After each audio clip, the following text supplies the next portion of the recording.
Capricorn, hi. Welcome to Mystic Queen PH. At titingnan natin what's coming to you in the next 2 weeks from the time na mapanood nyo ang reading na to. This is a general reading. Just take what resonates. Watch your Sun, Moon, Rising, Venus for other messages. And thank you sa lahat ng mga sumusuporta dito sa ating channel. Just a reminder, gamitin nyo lamang ang reading na to bilang gabay. Pa-follow, like na rin ang ating Facebook at TikTok. Lahat po yan, Mystic Queen PH. Like, share, subscribe, turn on post notifications para lagi kayong updated sa ating mga readings. And please check out my Shopee. Available ang mga protection and prosperity items, bracelets, zodiac sign bracelets, and many more. Link on the description. At kung kayo interesado sa private reading, naka 30% discount tayo hanggang March 20, 2024. So, mag-book na kayo dyan. Yung link ay nasa description at sa pinned comment kung paano magpa-read. Ayan. So, let's see Capricorn. What's up? Next 2 weeks na mga Capricorn. Next 2 weeks. Symbiosis, trine sextile. So, I see some help. No? Merong tulong. May ayuda.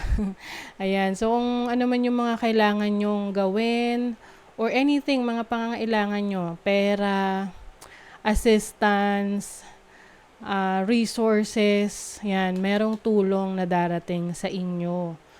Oo. Whether this is through your friend or support from the universe, merong mangyayari na tulong. Yung tipong halimbawa, nagwo-worry ka kasi wala kang pera for today.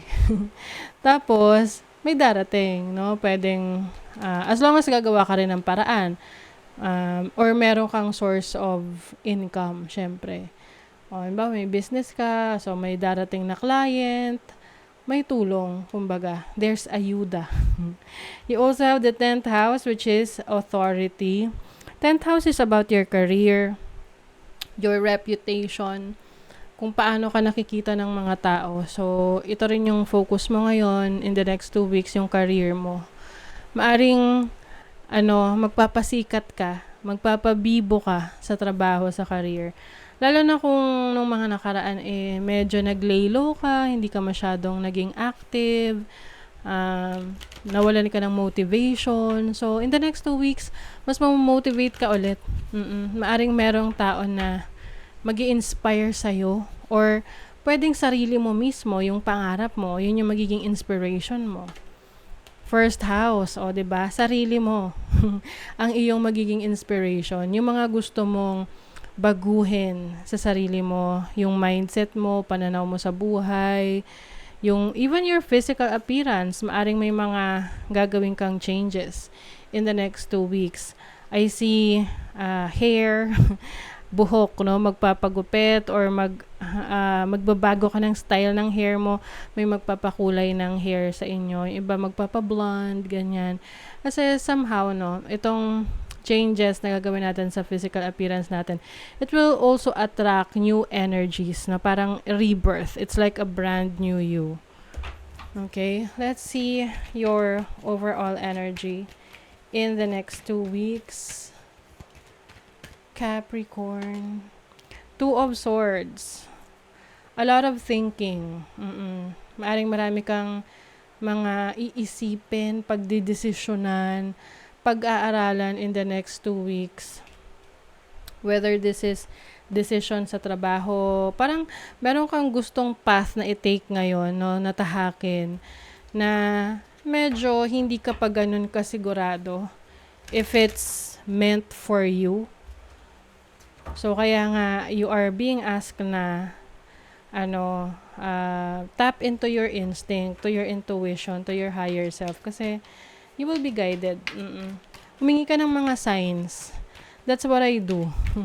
Kapag meron akong major decision, humihingi ako ng mga signs. Kasi, yun yung confirmation ng universe sa'yo na, sige, that's for you. That's going to be good for you. 'Di ba? Lalo na, pansinin nyo, kapag may mga bagay na hindi para sa'yo, hindi talaga yun mangyayari. Merong mga blockages, may mga delays, hindi talaga meant to be. Pero if it's meant for you, everything will be flawless, smooth sailing. Lalo na yung mga transactions ninyo. Okay? So, take that as a sign, no? Bilang senyales na, oy, para ako rito kasi walang problema, walang issues, yung smooth yung transaction. Ganon. So, your challenge is the Page of Wands. So, maaring magkaroon ng challenges sa pag-travel, sa exploration ng mga gagawin ninyo in the next 2 weeks. Halimbawa, meron kayong kailangang asikasuhin, no? So, pwedeng magkaroon ng challenges dyan. But of course, importante na pinaghahandaan nyo yung mga pupuntahan nyo, no? Dapat, halimbawa, pag meron kang kailangang asikasuhin dokumento, dapat gabi pa lang, inaayos mo na yung mga kailangan mong dalhin para hindi mo makalimutan kinabukasan pag alis mo, 'di ba? Let's see your opportunity. Ano yung opportunity? 7 of Cups. A lot of options, choices. Oo. Pero ito yung tipong yes, may opportunity kang pumili dahil maraming options, marami kang pagpipilian. Pero syempre, pag masyadong maraming pagpipilian, yan yung time na medyo mahihirapan ka na pumili, magdesisyon. Kaya nga siguro meron ka talagang major decision making na medyo mahihirapan ka dahil paliliitin mo yung options na yun eh. Say for example, 7 yung options na nasa available sa'yo. Pero isa lang yung kailangan mo. So, kailangan paliitin mo yan, no? Meron kang tatanggalin dyan hanggang sa down to 2, tapos pipili ka na lang dyan what's best for you. Okay? But, as an opportunity, mapipili mo pa rin naman yung best for you. Kailangan lang talagang, magtiwala ka sa instinct mo. Let's see your blessing, the Strength card. You are being blessed with strength.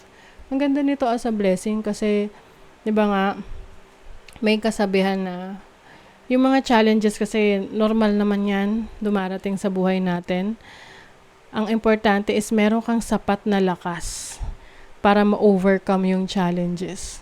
'Di ba? Kasi lahat naman ng mga challenges meron diyaang learning opportunities na meron tayong matututunan doon sa pagsubok na 'yon. So let's see your money, career, finances. You have the Queen of Cups, very creative. You have the Knight of Wands and the Ten of Pentacles. Wow. So, not to worry pagdating sa kaperahan ninyo, Capricorn, kasi kayo yung tipo na akala nyo wala kayo ngayon, pero marami kasi kayong skills or kakayanan, maparaan, maraming madiskarte, no, na kaya nyong gawa ng paraan yung mga challenges nyo sa pera. So, nothing to worry about that as long as you are doing something, no, with the Knight of Wands. And some of you are very creative. So, pwede kayong kumita ng marami sa inyong creativity. So, sa relationship naman, you have Judgment, 2 of Cups, and the Queen of Pentacles. Ang iba sa inyo, may ka-deal kayo na kaparehan yung Earth sign, Taurus, Virgo, Capricorn. You may be entering a relationship right now, lalo na yung mga matagal na bakante dyan, na walang ka-relationship. Okay? And I feel like this person is someone who is very, very, tawag dyan, hindi ko na naman maano yung word. Siya ay stable financially. Feelings. Healing begins with feeling. Be gentle with yourself and tender with your heart. Yes. So, you're healing your past. Anything na nagde-trigger sa'yo, no? Unti-unti, you are healing from that experience. possibility. Focus your attention on what could go right. When you learn to imagine the best case scenario, you get to enjoy the unexperienced twice. Yes. Focusing on what could go right. Hindi yung what could go wrong. Kasi syempre, maaaring yun yung ma-manifest mo, no? Be more optimistic. So, I think you're going to be more optimistic. Lalo na kung ikaw ay, ngayon, meron kang kapartner sa buhay ngayon na katuwang mo talaga sa ginagawa mo, sa goals mo, sa mga pangarap mo in the future. Okay? So, that is your reading, Capricorn. Thank you so much. Bye!